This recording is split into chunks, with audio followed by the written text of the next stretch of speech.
So it's November. I mean, is it really November already? Is it almost Thanksgiving? I'm still working on my New Year's resolutions. I don't know about anybody else.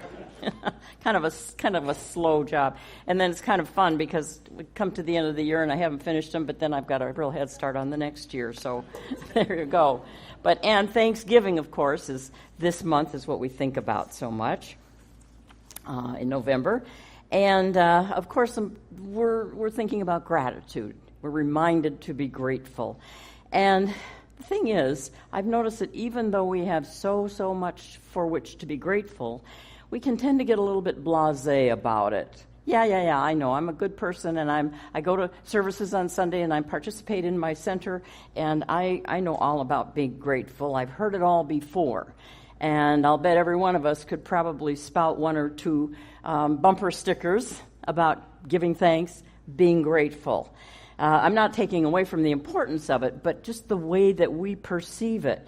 Attitude of gratitude. Oh, yeah, that's right. I know that. And I think we probably all have that most of the time. But the thing is, it also can feel a little bit like an obligation, a little bit of an obligatory, time for me to be grateful again. And the truth is, in its truest form, it's like an overflowing, joyful expression. I have the blessing of a great model, my grandmother, who died at 107, lived to be 107, and she lived to be 107. And she was the epitome of gratitude. I mean, she didn't ever, it wasn't even like, well, I'm thankful for this and this and this. She was just always in a state of gratitude and joy. You'd call her on the phone and, hi, Grandma, how are you? Well, I'm praising the Lord. And that was Grandma. And that was the truest form of its being in gratitude. And she didn't have an easy life at all. I mean, there were lots and lots of painful things and challenges that didn't matter. She knew her source, and she was exemplified that gratitude. I also hasten to add I didn't seem to get that gene. It's a little harder for me to work on remembering, oh yeah, Grandma, think about how Grandma did it. So this year, as I was thinking about our November messages and wanting to focus on the idea of gratitude, and each Sunday we will be doing something along those lines, there was a book that came to my attention. I highly recommend it. You can get it on Amazon. It's called Think and Grow Rich. Think and Grow Rich. You heard me right. And the subtitle is A 30-Day Experiment in Shameless Gratitude and Unabashed Joy. Whoop, there we go. Get excited about that one. It's a wonderful book. It puts a whole new spin on the experience of gratitude. The author is Pam Grout. She's written several really good books. And she starts out by saying, gratitude? Really? And people would say to her, isn't that really kind of, lame? And she says, wait a minute, hold on. She says, the gratitude I'm talking about in this book is anything but gratitude 101. Not flimsy, not lame. She said, let's call it ferocious gratitude.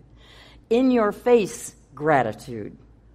None of that sunshine and lollipop stuff for her, she says. Now, most of you have heard of that very popular and brilliant classic by Napoleon Hill, Think and Grow Rich. How many of you? Yeah, we all have heard of that, and it's a great book. And she says, with due respect, and not to take away from that book at all, but she says, I've been thinking that maybe the real power is in not thinking. Not thinking. And why is that? She said, well, if you want to override your brain's unfortunate habit of leafing through your past, mine does that regularly, and create a present hologram to match that, you know how our thoughts get into ruts, get into grooves, those habitual thoughts, and she says, and then we recreate the same thing over and over again. She said, if you want to get past that, how about forget thinking and start thanking? She says, I mean thanking everything. Everything. And we're going to put that to the test today, and also probably next week or the following week. Thanking everything. So our theme for this month is think less, thank more. Think less and thank more. Don't overthink it, just be it. And what that is code for as you thank, you suddenly recognize how rich you really are. You really do. Pam Grout again says, when we practice this ferocious gratitude, we come to realize that all the striving and struggle, the perpetual scrambling for our place in line, is unnecessary. In fact, she continues, that actually blocks the energy field that is and always has been available to sustain us, to guide us. We call that God, Spirit, the universe, whatever your choice of words. There's that something greater, and it's always there. And she says, ferocious gratitude opens a portal straight to the heart of the very field of infinite possibilities. It's a pretty loaded statement. Ferocious gratitude opens a portal straight to the field of infinite possibilities. We're always reaching for something, something possible, something greater we'd like to express in that field of infinite possibilities.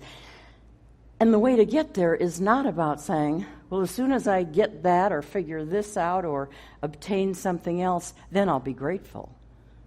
She's turning it around and she's saying, ferocious gratitude for everything opens a portal to that, just a direct line to the field of infinite possibilities.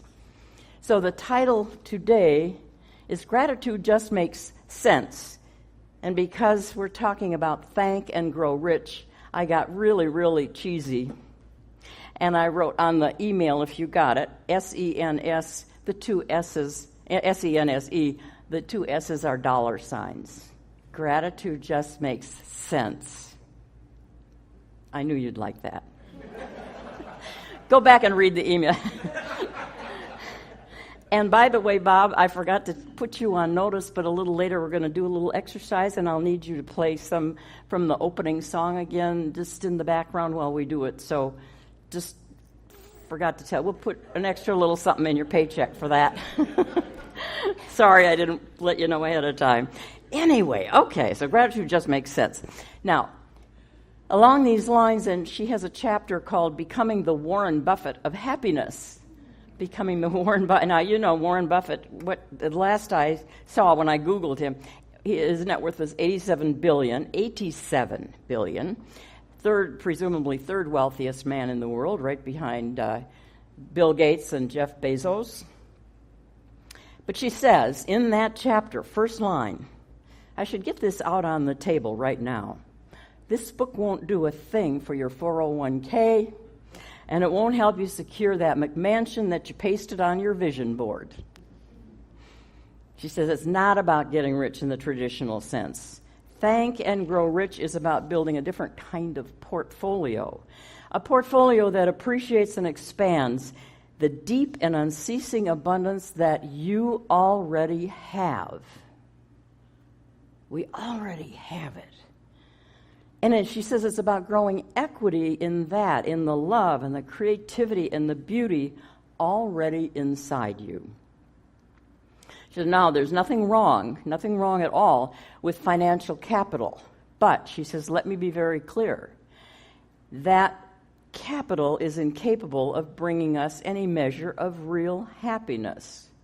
In fact, she says, our incessant search for, she calls it legal tinder, often separates us from the riches that we already have. We know this in Science of Mind. We often say, the consciousness, whatever in our consciousness is what we attract. And so if we keep having this consciousness of, I have to get more, guess what? You keep on having to get more. And what she's simply pointing out is what we know in our teaching and how our mind and heart and spirit and God work, is that we already have it. And when we recognize that, then we're open to, well, as she said, that field of infinite possibilities. And so she says, the riches that we already have, things that you know, things like family, creativity, our gorgeous alive planet, our sense of deeper connections and meaningful work. That's just to name a few. And so she says, this book is about rediscovering your most important riches. And instead of building material equity and amassing more stuff, you know, you can always go to the stuff store. Somehow the stuff store always has more stuff, doesn't it? It's the funniest thing. She says, instead of going after that, this book is about compounding the divine inheritance you were born with. Compounding it, building equity. I mean, she's saying it in so many ways about expanding what we already have. She quotes from Derek Sievers, who was an entrepreneur, very successful with a number of companies. His most successful was CD Baby. How many of you have heard of CD Baby?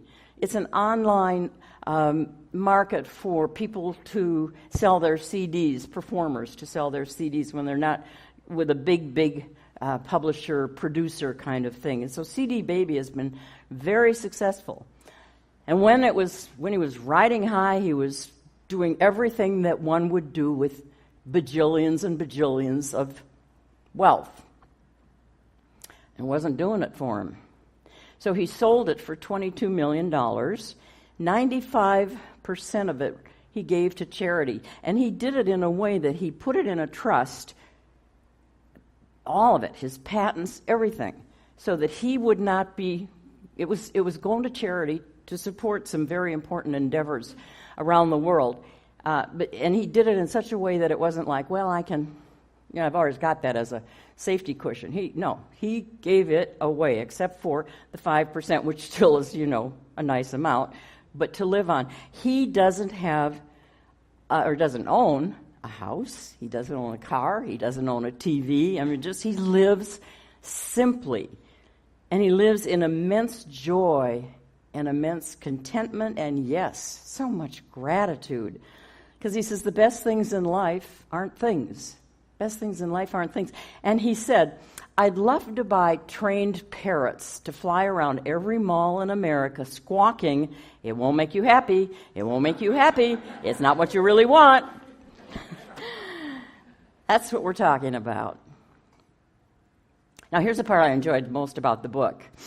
Pam Grout had completed the manuscript for this book, and she sent it to her editor and focus groups and whomever all gives it a once over before it finally gets published. They're all saying, well, we love what you're saying, but how do we get there? How do I get on that frequency? We're kind of like that, aren't we? And actually, I will say many of the times that I give messages, I think about the principle, and then I think, well, I better share some thoughts about how a person might get from where we are to what that principle is about. And so this was no exception. But she said, truth be told, I cannot bring myself to offer exercises or steps. She says, those just seem too much like work.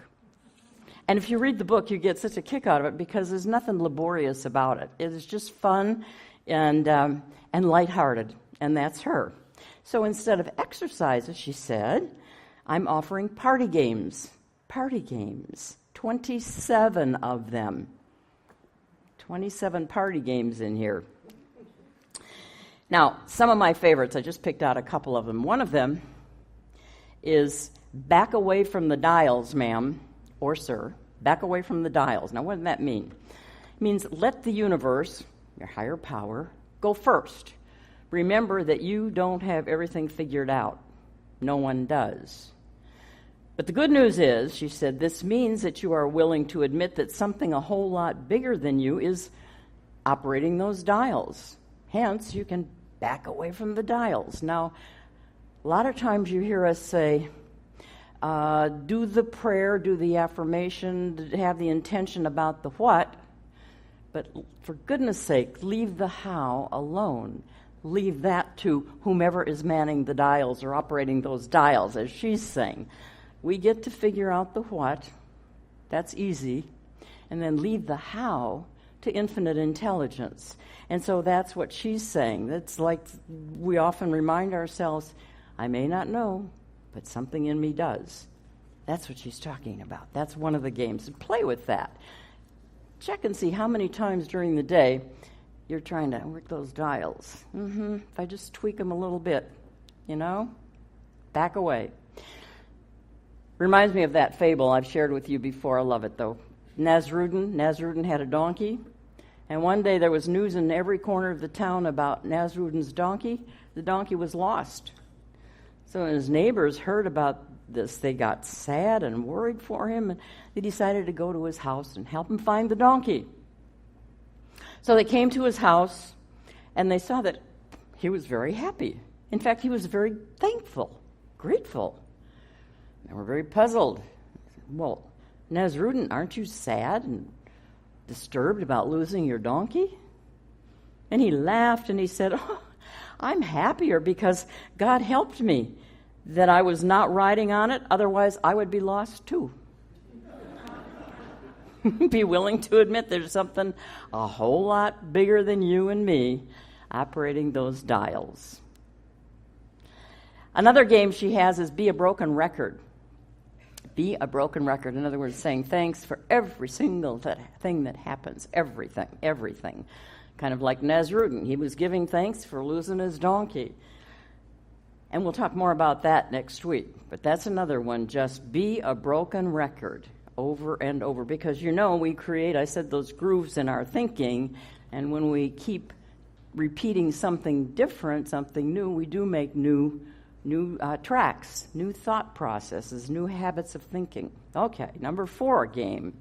These are the number in her book. This is not in sequence here. But anyway, the 4th game she has is be astonished by the smallest, sometimes insignificant or impractical things in your life, in your day. She said, because we miss the miracle because we're looking for the big boom.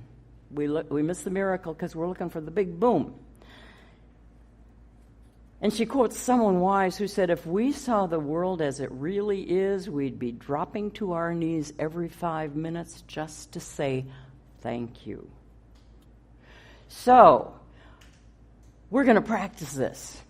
I'd like the ushers now to pass out, we have baskets of a piece of paper. Take a piece of paper and a pen if you don't have a pen. And move fast, because these people don't like to stay here all day. And Bob, you can kind of get ready, because you're going to be inspiring us with some instrumental.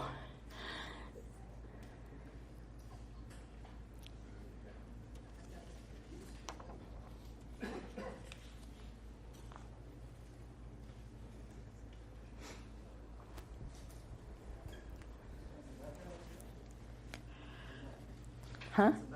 Not I'll give you the high sign. Thank you. I just love that in you. I mean, are you ready yet? Are you ready yet?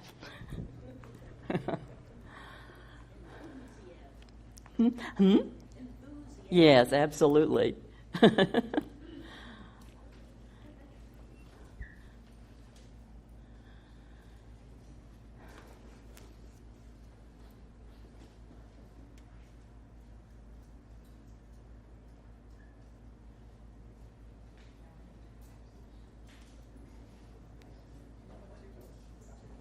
Anyone who doesn't have a piece of paper? Okay, Harry's getting to you. Anyone who does not have a pen? You want to check and be sure that pen works. We just bought them, so if they're brand new, let me know if there's one that doesn't work. We have a whole lot of them, an abundance of them.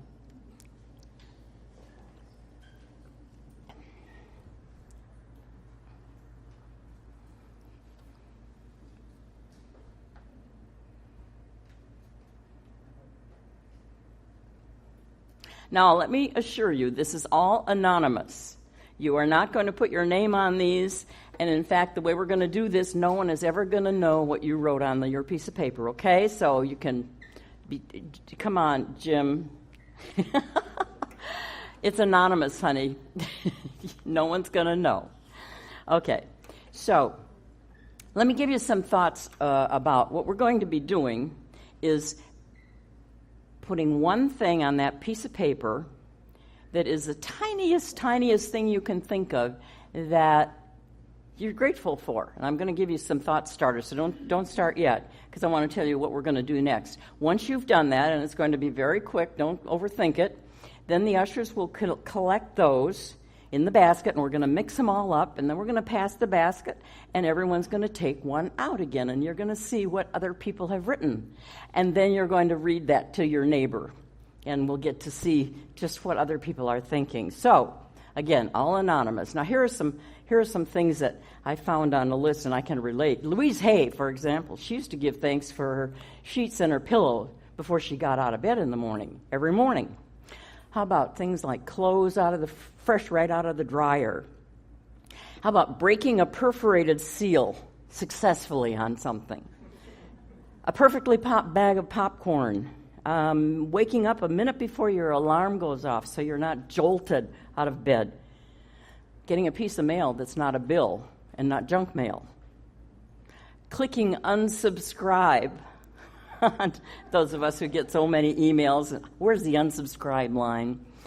The elevator arriving just the second you push the button. The smell of rain on the pavement. Taking the first sip of your favorite drink. Coffee arriving at the perfect drinking temperature. That would be one of mine for sure. Taking off your shoes the minute you get home.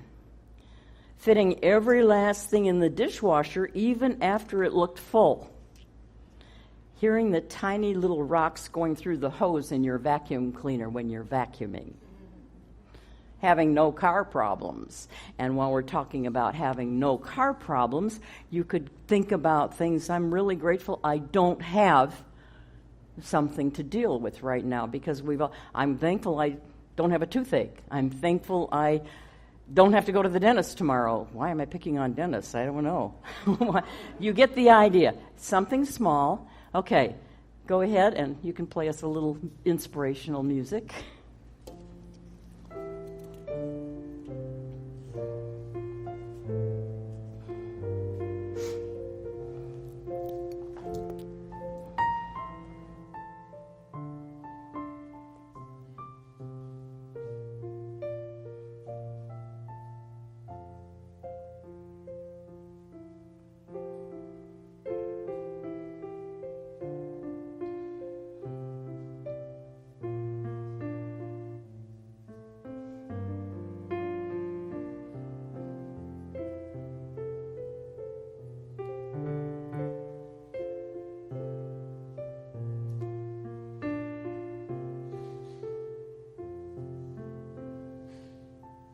And you can go ahead and raise your hand when you've got yours, and then either Harry or Jeff will come and collect from you.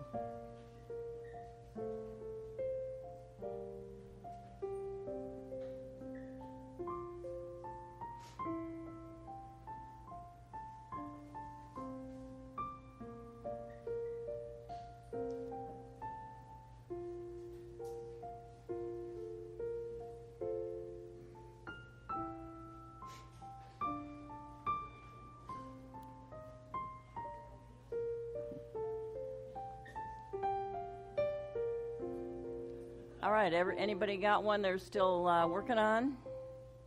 Do we have them all? Oh, here's one more.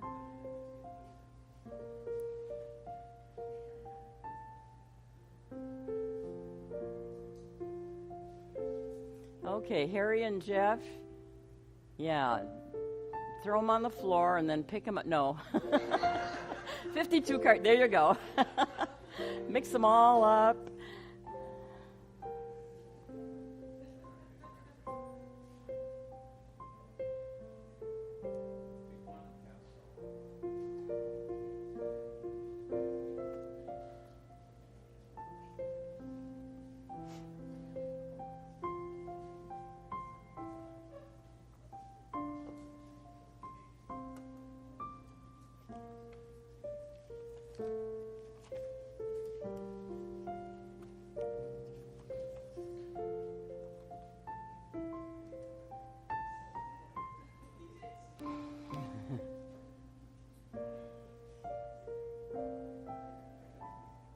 Everybody have one?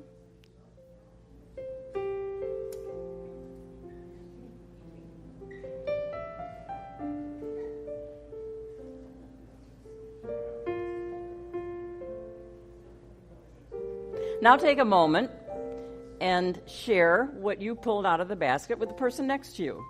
Just,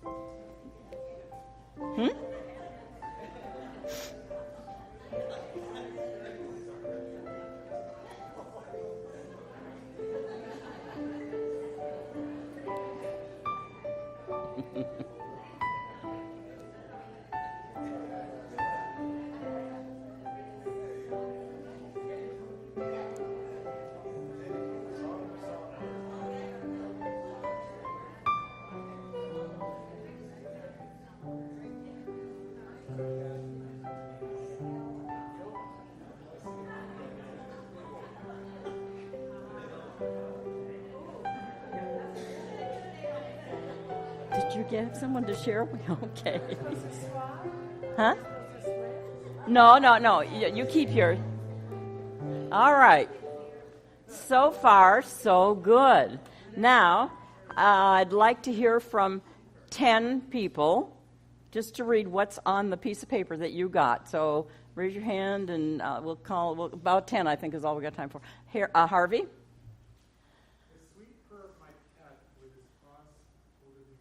Oh, Laura? An all-natural bug spray that actually works well. You got a few takers on that one. Who else?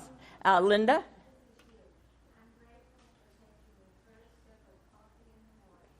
Amen, sister. First sip of coffee in the morning. Yes, Marilyn. No, I can read, hon.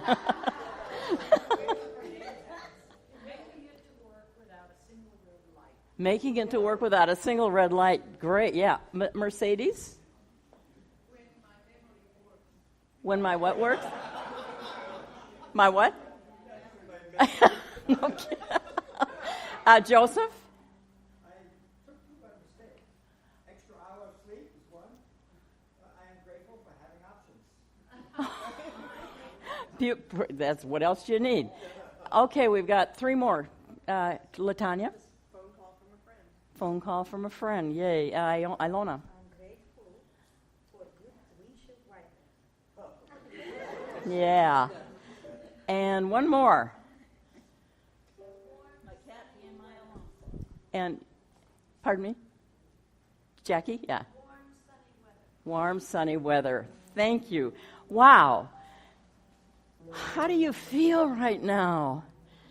See, when I do that, and when I get to enjoy you doing that, and I would love to have had time for us to hear all of them, I feel saturated with gratitude.